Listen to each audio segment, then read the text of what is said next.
Namaste, good afternoon. I have here with me a distinguished guest all the way from Southeast Asia, Malaysia, who takes time off his busy schedule to come and grace this event with us at Patanjali Research Institute. He is Professor Dr. Abhishek Parolia. He's the Associate Professor, Associate Dean, Postgraduate, Continuing Education and Research School of Dentistry, International Medical University, Malaysia.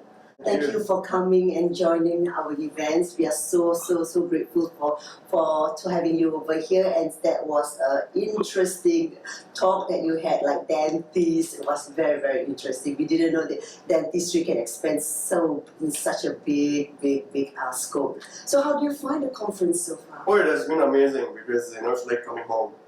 And I was telling a couple of my colleagues, like the culture you have is like very Indian culture, which is very rich. So I really feel privileged to be here, and thanks for the invitation.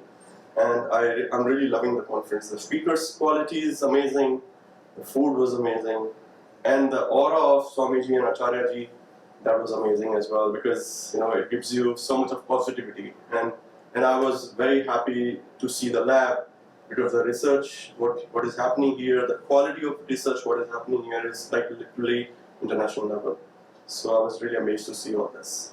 Oh, very nice word, encouraging, very good words to make us drive us to do more stuff. So when you look at the science that we have been doing in Patanjali Research Institute as well as in India, so what are your views and about the science that we are doing, and any advice that you can give it to us as we move forward?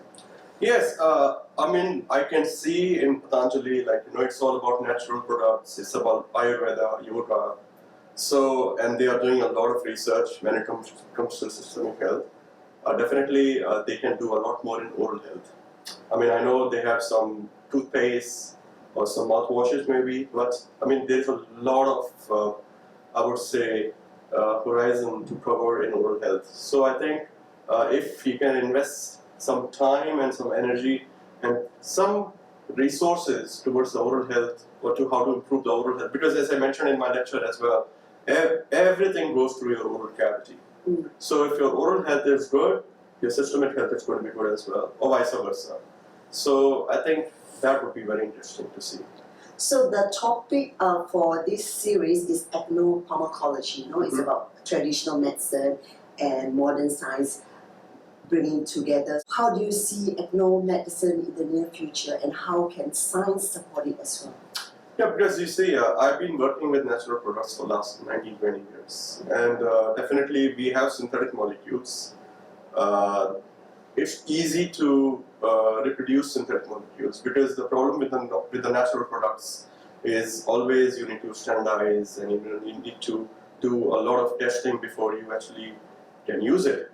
But I think if we can figure out what are the main components in every plant, and if we can make those standardized synthetic molecule of those plant derivatives and use it in our modern medicine, I think that would be very useful, because instead of using those chemically driven products, we can use the naturally driven products, and I think that would be a very good future for the entire industry.